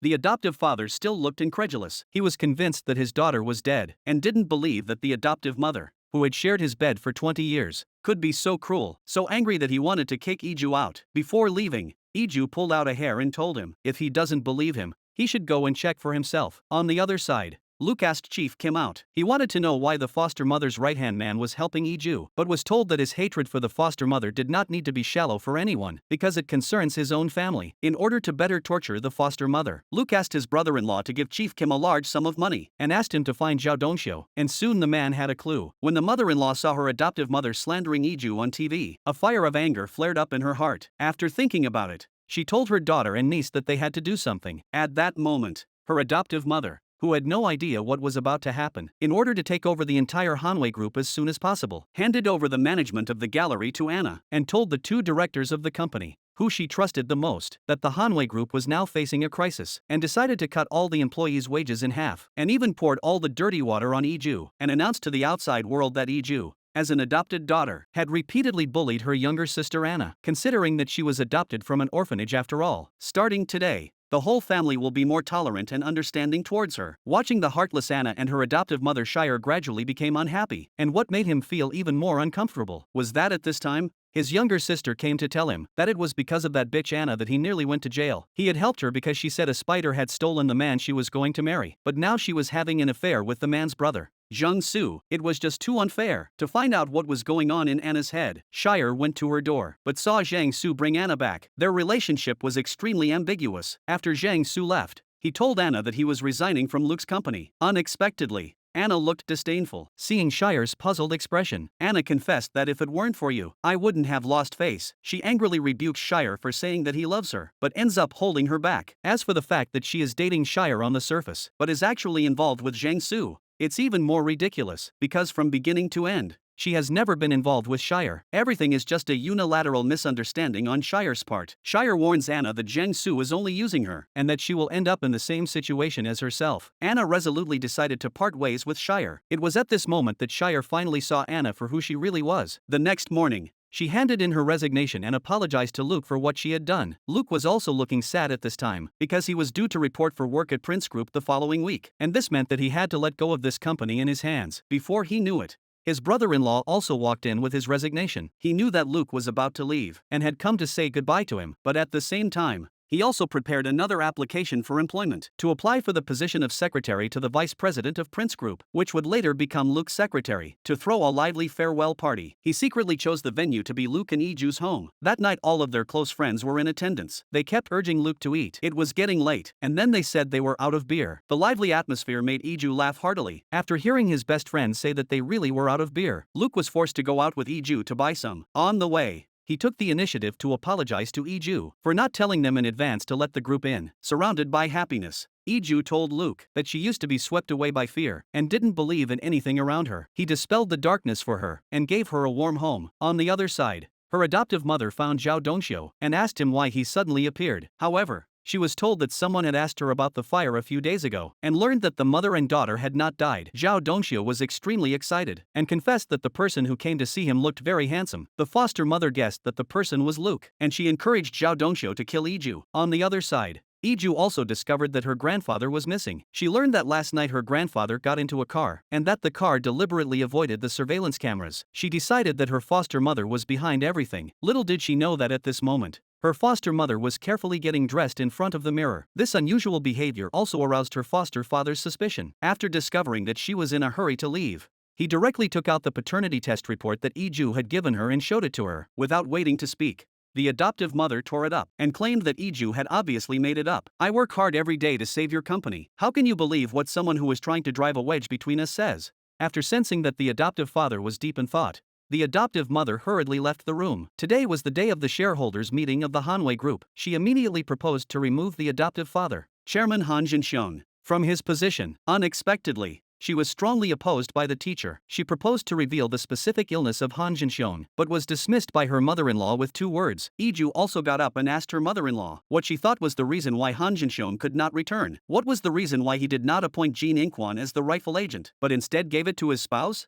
Unexpectedly, the speechless mother-in-law directly told the bodyguard to do it, and tried to get Iju out to avoid confusing the troops. Fortunately, Grandpa arrived in time. The person who brought him here was none other than Chief Jin, who had long since betrayed his mother-in-law. Regardless of whether his son agrees or not, he, as the majority shareholder, definitely disapproved. Grandpa scolded the bodyguard for letting Iju go. At that moment, the teacher, who had gone into hiding for many years, directly revealed his identity. Seeing that his daughter-in-law, who he had driven out of the house and thought had died in the fire, was still alive, Grandpa was instantly filled with shock. He asked Iju if this was really the case. After receiving a positive reply, Grandpa's heart, which had been hanging in the balance, finally settled. This made Grandpa even more determined to transfer all his shares to Iju because he owed it to the mother and daughter. At the shareholders' meeting, Grandpa revealed the identity of the adoptive mother. It was this vicious woman who forged a false testimony of her mental disability, freezing all her shares and preventing them from being transferred. But she will definitely go to the hospital for a psychiatric evaluation again later, and she will leave the management of the Hanwei Foundation to Iju, because Iju has never worked a day in her life. The shareholders were all talking about this, knowing that she could not convince the others. Iju announced directly that after obtaining her grandfather's shares, she would listen humbly to the opinions of the foundation's senior management, and after detailed deliberation, she would hand over the company to a professional manager. Even though her adoptive mother was 100% unwilling and looked at the group of people cheering in advance, her adoptive mother, exasperated, found her adoptive father, and told him that there was suddenly a major problem with the company. Grandpa had even announced at the shareholders' meeting that he would give all his shares to Iju. What was even more detestable was that Iju also said that she was not greedy for the company and wanted to leave it in the hands of professional managers. The adoptive father said that you have always been eyeing the conglomerate. Hearing this, the adoptive mother was shocked. She detected someone outside and peeked to check. She discovered that Iju and her grandfather had walked in. What made her even more unbelievable was the nanny she framed was back in office. At this time, the adoptive father also asked Secretary Choi whether the first topic of the shareholders' meeting was to remove Han Jinxiong, and the second was to elect adoptive mother Li Jingwei as the managing director. After getting a positive response, he wanted an explanation from the adoptive mother, but the adoptive mother still refused to repent and threatened that she had done all this because of Iju. She said that while her adoptive father was bedridden and saw that Iju was about to swallow the company whole, she had no choice but to decide to swallow the company herself. Then the adoptive father said that Iju was his biological daughter. Anna,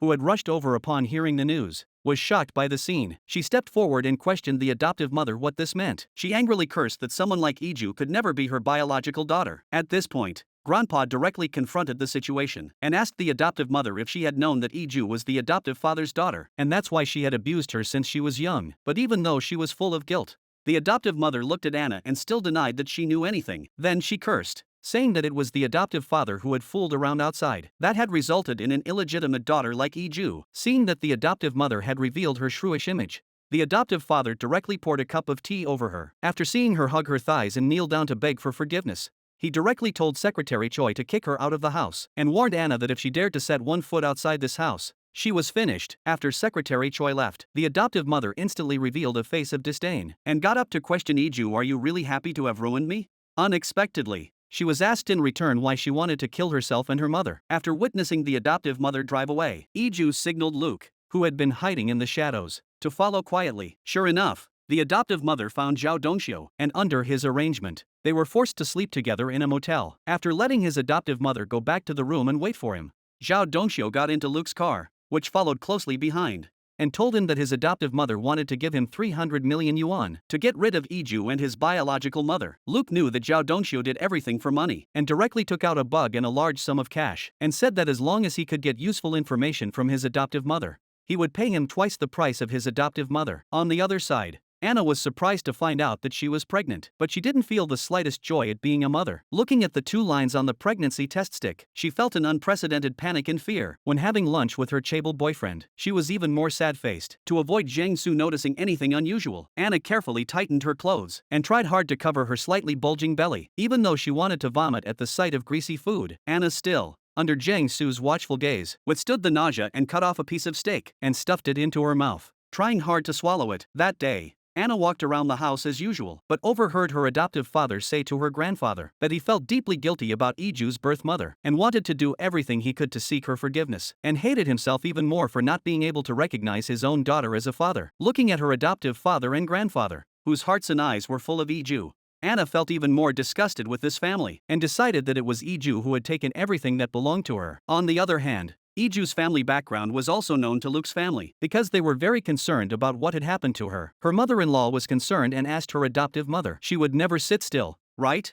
After all, she is the woman who once drugged you. As soon as they heard this, her father-in-law and grandmother could not sit still either. They all wanted to know what Iju would do about this matter, but Iju told them with a calm face that she might interfere with the management of the Hanwei Group in the future because her grandfather has absolute control of the shares, and all of her shares will be transferred to herself and will then hand over the company to professional managers. Grandma very much agrees with what Iju said, but Zhang Su on the side sneers at this. He angrily goes back to his room and decides that Iju's words are directed at him, but at this time, he receives a call from his subordinate. The wives of the representatives of each branch company are now contacting Che Yenhua. Most likely they are helping Luke inherit the Prince Group. However, the petty Zhang Su would never have imagined that Che Yenhua not only did not say anything bad about any of her sons in front of the wives. When asked which son would be the successor, he tactfully said that the Prince Group was still observing the situation, and after thorough discussion and confirmation, she and her husband would work together to support that son. But even if Che Yenhua did not make an explicit statement, Zhang Su believed that as Luke's biological mother, she would definitely favor Luke, and immediately asked Anna out to ask what the situation was regarding Iju's adoptive father having a daughter. When Anna heard that the adoptive father had used Iju's hair to do a paternity test and thought that the result of this test was inaccurate, He directly told her that both hair and toenails can be used for testing, and the result will be available in one day. Anna was curious and asked him how he knew this. It turned out that Jiang Su had once tested Luke's relationship with his father. In addition, he told Anna that the painting she had hidden to prepare secret funds must be sold as soon as possible, because she no longer had a supporter in the Han Wei group, and her position as a gallery representative would soon be terminated. Before that happens, she must get the money for the painting. After all, she still needs a lot of money to bribe the top management of the Crown Prince Group. With no other options, Anna can only say that she will consider it, and asks Jiang Su to lend her his room at the Crown Prince Hotel to stay temporarily. Seeing Anna's slightly earthy outfit to cover her stomach, he directly takes out a card and asks her to buy some beautiful new clothes to wear. Meanwhile, Iju is packing the paintings and finds that one painting that she has always wanted to get back is missing. The name of that painting is Frozen Spring, and she really wanted to show it to Luke. When she heard Luke say that he wanted to get married in the spring, Iju's eyes widened. She looked down at the time on her wrist and felt a vague sense of unease. Little did she know that Luke had seen it too. He pretended to be calm and asked Iju if there was something about him that wasn't good enough. Iju, who was nourished by love, shook her head directly and hugged Luke, saying that she had actually always wanted to get married. That night, Iju was sitting in front of the bed combing her hair. Luke came over and took her hand. He told Iju that if there could be more children in the world who looked like themselves and the people they loved, then that would be very happy. By then, he would also increase the time he spent working from home and take the children out for a walk at weekends so that Iju could rest at home. Early the next morning, Luke went to see the psychologist, hoping that she could testify in court that her grandfather had not lost his mind and bring the diagnosis results with her. The psychologist said that she would tell the truth and said his piece. After the business was over, Luke was reluctant to leave, and it wasn't until the psychologist questioned him that Luke revealed something he had been hiding. He said that there was something he had never told Iju, but that he wasn't lying and wasn't hurting anyone. He wanted to know if he should tell her about it. The psychologist knew that he would always hide things that were not in his favor, but that was not right in a relationship. He hoped that he would tell her about it as soon as possible, no matter what it was. Meanwhile, Zhao Dongxiu also found Anna watching the other person sitting comfortably in his workstation and cutting his fingernails. An instant flame of anger flared up in Anna's heart, and she yelled at him to get out immediately. Unexpectedly, Zhao Dongxiu walked directly up to Anna and told her that if she had given birth to a child back then, she would be about the same age as her. Anna, who had a vague suspicion of something, felt very uneasy in an instant. Zhao Dongxiu, who had also sensed something unusual, stared directly with wide eyes. Before leaving, Zhao Dongxiu even placed a lipstick on Anna's desk, saying that it was something that her adoptive mother had left behind at the motel. Anna, who was at a loss for words, instantly reacted and wanted to scold Zhao Dongxiu, but the other person didn't even turn around and left. Looking at her mother's lipstick and thinking about what Zhao Dongxiu had said, Anna became more and more suspicious of herself and immediately went home to ask her grandfather who Zhao Dongxiu was. Unexpectedly, she was told that the person was actually the person her adoptive mother dated before marrying her adoptive father, and that her adoptive mother only married her adoptive father after giving birth to Anna. It was also her adoptive mother who instructed Zhao Dongxiu to kill Iju and her daughter. Realizing that Anna couldn't accept the reality, and instead blamed everything on Iju, her grandfather told her that everything he had said was true, and that her adoptive mother was a very vicious person who would hurt everyone for her own sake. Anna, who understood something, suddenly had an epiphany and grabbed the fingernail clipper that Zhou Dongsu had used to decide to do a paternity test. On this day, looking at the 2 lines on the pregnancy test stick, Anna instantly reached the extreme of anxiety. But at this time, her adoptive mother returned. As soon as she entered the door, she looked around to make sure no one was around before asking Anna why she had lost so much weight. Hearing that she was pregnant, her adoptive mother, who had been oblivious to Anna's worries, embraced her and happily praised her, saying, "That's great. You must tell Youngwook as soon as possible. This is the only heir to the Crown Prince Group. If Grandma knew that Anna had a great-grandson, she would definitely approve of her marriage to Youngwook." While her adoptive mother was basking in her daydreaming joy, Anna noticed that her clothes were dirty and had obviously not been changed since the day she was thrown out of the house. She asked her where she had been all this time. Why didn't she come home? Her foster mother said she had been insulted by her foster father and would not go back without an apology. Moreover, she firmly stated that she really didn't know that Iju was her foster father's biological daughter, and questioned how Anna could suspect her beloved mother that you are the foster father's biological daughter. That night, her foster mother was asked out again by Cho Dongsu. He hoped that her foster mother could first pay half of the deposit. After all, this is the industry's rule. Her foster mother said that Anna is the owner of the gallery and asked if he had heard of the painter Cian Jin. Kim, who had overheard this through Zhou Dongsu, told Iju and Luke that whenever her adoptive mother needed a large sum of money, she would find a way to obtain the paintings of the painter Cian Jin. However, it was unknown exactly where she obtained them from, because she would have the paintings delivered directly to the gallery every time. In a daze, Iju seemed to have thought of something. She remembered that before she was reborn, the noblewoman had publicly exposed her adoptive mother for selling fake paintings. She guessed that her adoptive mother had not gotten the real ones she sold. If she could find the place where she sold the fake ones, she could convict her. Iju asked manager Kim to have the painting of Sean Jean that he had given her appraised. She was willing to bet her entire fortune that it was a fake. Reluctantly, manager Kim did as she asked. Unexpectedly, they were told that it was indeed a high-quality imitation. On the other side of the world, Anna told Youngwook that she was pregnant. Unexpectedly, Jung-soo was really happy. He hugged Anna and praised her for doing a good job. Having a new family member is something to celebrate. Then he asked his father out. He told him that even if his grandmother opposed him and Anna, he had decided to keep the baby, just as his father had not abandoned him.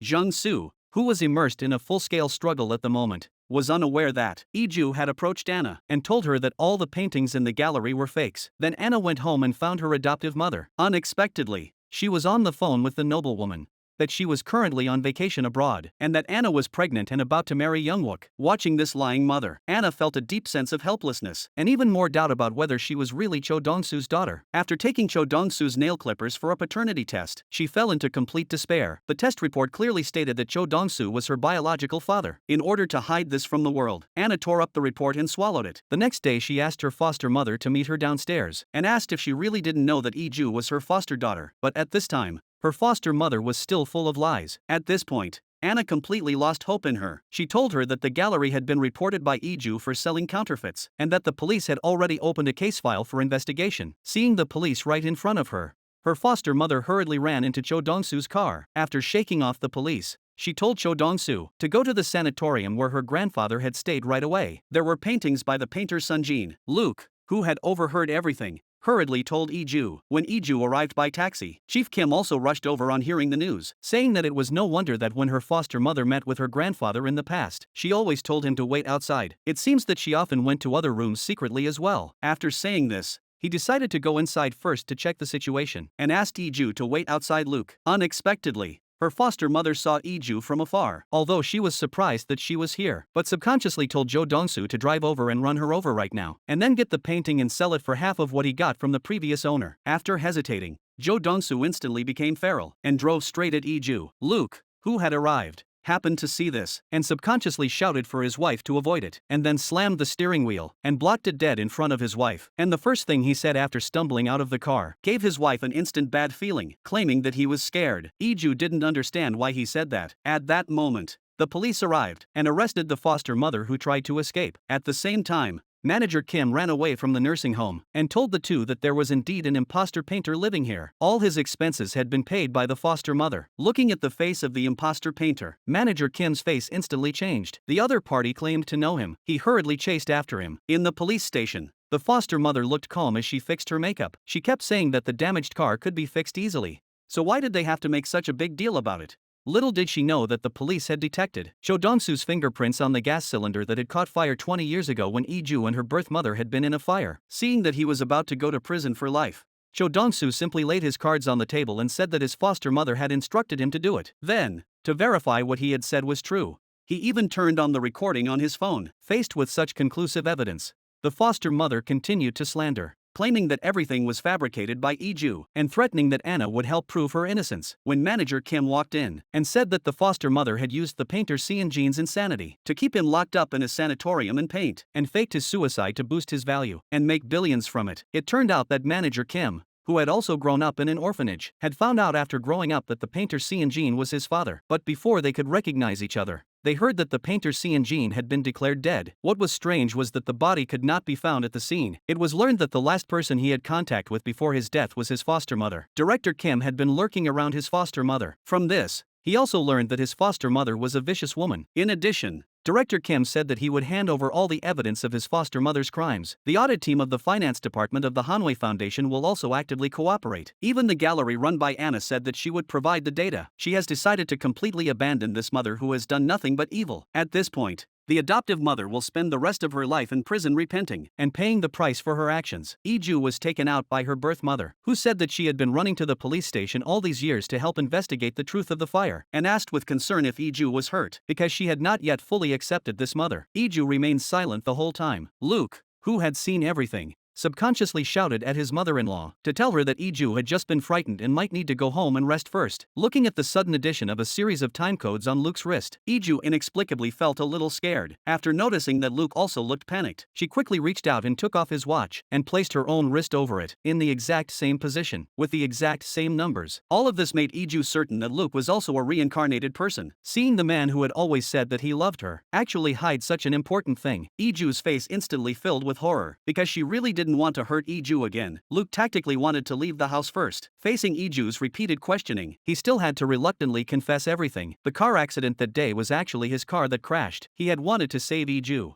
who was unconscious but passed out due to the car accident. When he woke up, he realized that he had returned a year ago. At that time, he had to find a way to meet Iju, but Iju came to his door herself. An angry Iju packed her bags and decided to go live somewhere else for a while. Luke stopped her, asking her to stay in a relatively safe place, while he returned to the Prince Group Hotel. Looking at everything familiar around him, he recalled the day Iju opened up to him right here. Luke was filled with thoughts of her. On the other side, watching the news about her adoptive mother being arrested, Anna asked Jiang Su out. She told Jiang Su that she had given up on her mother and chosen him, and hoped that he would get married before her belly grew bigger. But at that moment, his phone rang, because something important had happened and he had to get up and leave. Anna said that she was in a hurry and needed to arrange a date quickly. Jiang Su ignored her and turned around to leave. His secretary told him that the contractor, in order to meet our unreasonable construction period, had the workers work without any safety measures. One of the workers fell from the third floor and was expected not to survive the night. But Jiang Su, who heard this, was actually calm and said that he must put all the blame on the worker before the worker died. After all,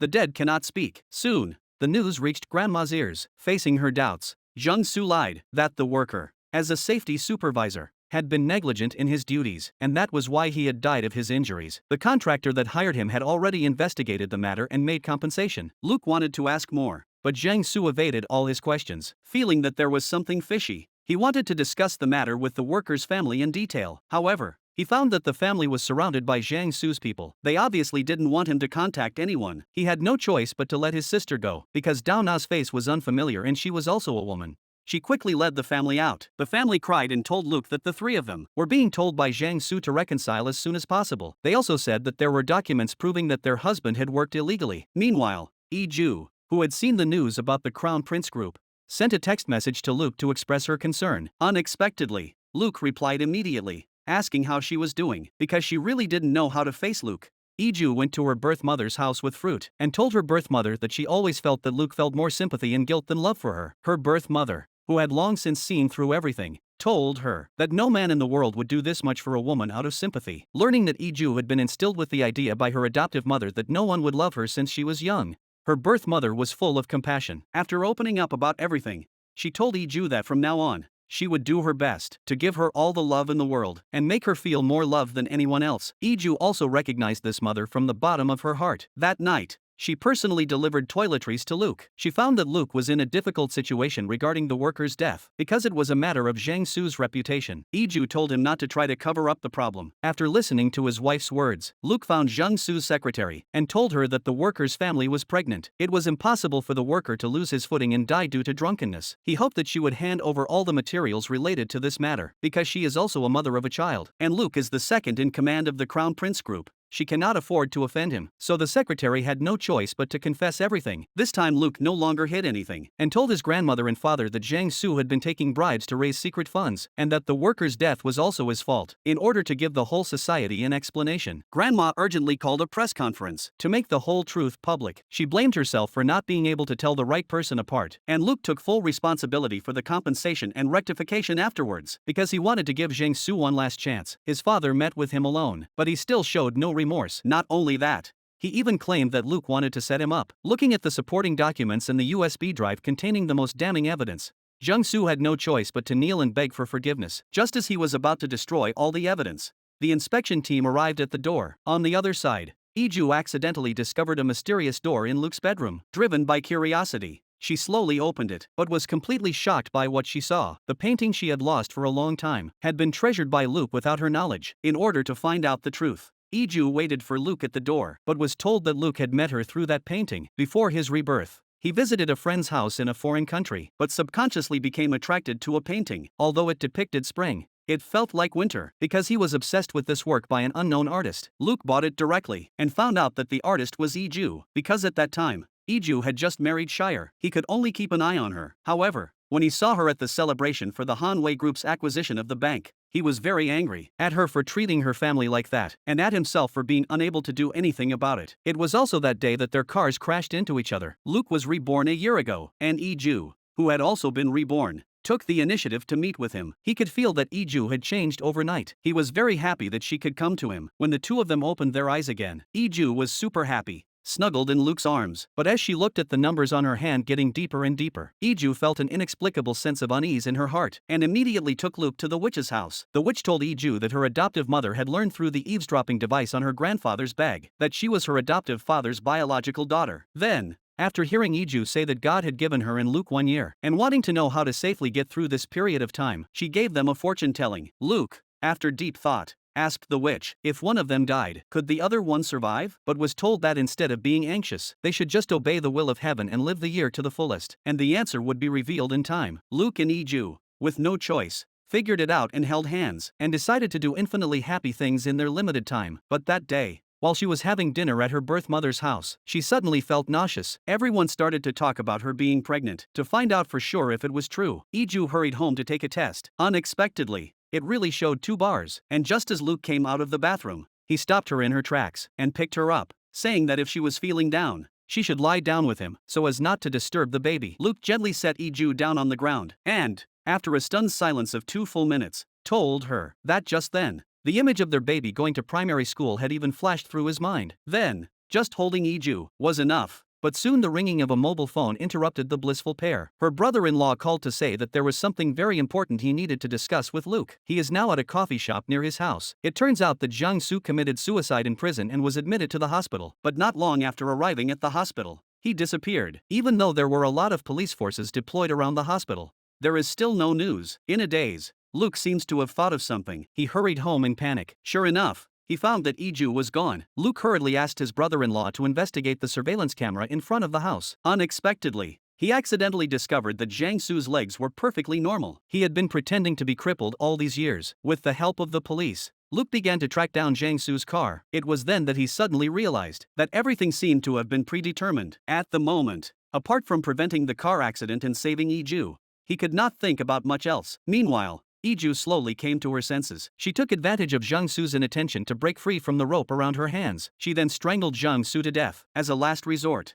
Jiang Su pulled over to the side of the road. He shook Iju off. When Iju completely gave up struggling, Jiang Su once again tied her hands. Luckily, Luke arrived in time. He grabbed Jiang Su and punched him several times. Then he kept shouting for Iju to wake up. Little did he know that Jiang Su quietly took out a small knife and stabbed Luke in the abdomen from behind. The intense pain made Luke fall to the ground instantly, and his limbs gradually lost strength. Listening to the fighting outside the car, Iju finally woke up again. But Jiang Su had no intention of stopping there. His goal was to kill Luke and Luke's beloved Iju. However, the moment he took out the knife, Luke, who would never allow Iju to be hurt, fought back. He pinned Jiang Su to the ground and told himself over and over again that neither he nor Iju would die. He must also live well and atone for his sins for the rest of his life. At that moment, a truck came speeding by. As the truck slowly drove past, the time code on Iju's wristwatch instantly disappeared. Luke also got rid of the mysterious numbers. It wasn't long before the police and doctors arrived at the scene. They rushed Luke to the hospital due to severe abdominal injuries. Although the surgery was successful, he still needed to be monitored in the hospital. But before he could catch his breath, he was rushed back into the operating room. It was then that Iju understood why heaven allowed her to be reborn a year ago. Heaven gave her a chance to understand herself better, to understand what she wants, what makes her happy, and to know who she really is. It wasn't to let her take revenge, but to live her life to the fullest. Although she had fallen into a coma, Luke vaguely heard Iju's voice. He remembered the day of Iju's car accident. He had gone to the gallery and grabbed Iju's hand. He wanted to persuade her to wake up but was unable to do anything. After going out, he learned from Dana that Iju had become a fugitive in the eyes of the police because of selling fake paintings, because he really couldn't rest assured about Iju's safety. Luke made an urgent U-turn and wanted to rush back, but accidentally collided with Iju's car, which led to a series of events that followed. On the other side, the father came to visit Jiang Su in prison and asked him why he kept pretending to be crippled and why he tried every means to kill Luke, but was told that his leg was operated on in the United States. And the reason for pretending to be crippled was that he was afraid that if his leg got better, his father would only see Luke and not himself. And in order to survive, he could only pretend to be miserable. And then he even blamed his father for abandoning his mother and married Che Yanhua, giving birth to Luke and competing with him for the family fortune. Watching this son who resents him, the father had no choice but to take out a letter. That was exactly what Jiang Su's mother left behind when she left. He claimed that Jiang Su's mother had abandoned him, and after Jiang Su read the contents of the letter, the father and son had no more ties. As the envelope slowly opened, the contents were also the last straw that killed Jiang Su. It turned out that his mother had a new love. Even though Jiang Su regretted not knowing this sooner, he will spend the rest of his life in prison. Soon, there was also movement on Luke's side. When the mother-in-law learned that her son was injured and hospitalized, she immediately embraced her daughter-in-law in her arms. Even though her daughter-in-law blamed herself for being seriously injured while trying to save her, the mother-in-law still comforted her warmly, saying that it was okay. Realizing that Iju was depressed all day long because she was worried about Luke's health, the mother-in-law carefully handed her the tableware. Seeing her mother-in-law treating her so kindly, Iju once again found hope in life. She kept praying that Luke would wake up, that she has let go of all hatred. That day, Iju was walking aimlessly in the hospital corridor when Dana suddenly ran up to her and excitedly hugged her, telling her that her brother had finally woken up, and then silently made space for the two of them to be alone. Seeing Luke, who had been at death's door, finally back with her again, Iju's face was full of tears of happiness, and the two of them embraced tightly, as all the bad things in the past became a distant cloud. Soon Luke was discharged from the hospital and returned home under the care of Iju and her mother-in-law. As soon as they met, her grandmother could not hide her joy and hugged him, but when he looked at his father, who also welcomed him, Luke's smile gradually faded. His father knew what he was thinking. He asked Luke to go to his bedroom alone. He told him not to blame himself for what happened to Jiang Su, because even if a family argues endlessly, they will still reach out to each other in times of trouble. And if the heart is full of resentment and you just want to hurt each other, it's better to be strangers. That night, Luke and Iju went to their own home, and the two of them, immersed in their happiness, also received meat from their birth mother. Grandpa and adoptive father also plan to jointly fund the establishment of a public welfare foundation, and will consult with grandma at that time. In addition, adoptive father also went to birth mother's house with flowers. He knows that birth mother likes flowers the most, and frankly, even if she doesn't forgive him, it's okay, because Iju has experienced so much suffering. Birth mother said that she doesn't seem to have the right to resent anyone, but the two of them, who can talk about everything, did not get back together as they once were. Iju's birth mother confessed to her that he had completely broken off with his adoptive father, because only in this way could the two occasionally meet as friends. After hearing Iju's suggestion that she fall in love again, her birth mother tactfully refused, saying that going on trips with her mother-in-law Chai Yunhua was enough. But while some people are happy, others are sad. Without the help of Youngwook and her adoptive mother, Anna's life was in complete turmoil. She barged into Luke's house with her luggage and threatened to say that she was pregnant with Youngwoo's child. However, her long-cherished dream of marrying into a wealthy family was completely shattered by her grandmother's words. Her grandmother told her to get a paternity test to see if the child was Youngwoo's. Anna was furious when she heard this. She claimed that this was Youngwoo's child. Che Yanhua said that your family is a perfect example. Even though Anna claimed with a guilty conscience that she was about to give birth, her grandmother still insisted that she go abroad for a paternity test. That day, she learned that Jiang Su had been arrested. Anna completely broke down after hearing the news. What made her even more devastated was that she was immediately evicted for not paying the rent for a long time. Seeing that her baby was about to be born, Anna, who had no one to rely on, really didn't know what to do. On the other side, Shire's mother began to play the role of a good mother-in-law. She proudly prepared a big table of food and eagerly awaited the arrival of Shire's new girlfriend. As the doorbell rang, the new girlfriend entered the house with flowers and immediately praised her for giving birth to such a handsome and charming Shire. When the four sat down to eat, the girlfriend took the initiative to invite Shire's sister and mother to go shopping with her, and said that she was going to marry Shire soon, and wanted to buy them a bag and clothes. Looking at this rich girl with a big head, the mother and sister's hearts instantly filled with joy, thinking that they would finally no longer have to live in this small, dark room. But just then the doorbell rang again. Anna appeared in front of everyone with a pregnant belly. She said that the baby in her belly was Shire's. The sudden bad news made the family unbelievable. Her girlfriend stood up and demanded an explanation from Shire. Looking at Anna lying on the sofa, her girlfriend suddenly understood everything. She left the house in grief. Shire took Anna into the bedroom and angrily asked her, "You obviously despise yourself. Why did you get pregnant with my child?" Anna said she didn't know anything about it. She had nowhere else to go, so she said she would live in Shire's house and give birth to her child in this small house. She would take Shire to experience what real hell is. Even if he wanted to refuse, he could only tolerate it for the sake of his child. After settling everything, Anna came to visit her foster mother in prison, hoping that she would give her the money she had hidden away to improve her life. After learning that she really didn't have a penny, Anna got up and left directly, and warned her foster mother not to look for her after she got out of prison. Meanwhile, Luke became the successor of the Crown Prince group. Iju also got along very well with her grandfather and foster father. The two, who had been inseparable, also went to the Civil Affairs Bureau to get their marriage certificate. After they came out, they were warmly welcomed by a group of friends, because on the way there, they happened to bump into Iju's best friend, who also had a crush on Luke's younger brother. After just getting their marriage certificate, Iju took Luke to the restaurant where they first met. She imitated Luke from before and took out the room card key, and invited him to go upstairs. Luke, who understood what was going on, laughed for a while, and then quietly got down on one knee, and formally proposed to Iju. He put on the shiniest ring for her, and, with everyone's envious gaze, towards the happiness that belongs to just the two of them. A year later, Iju and Luke's daughter was born. The three of them took a family photo together, and Iju happily drew this scene. She named the picture Every Day in Happiness. After all the twists and turns, Iju and Luke finally got married. They will continue to live happily ever after.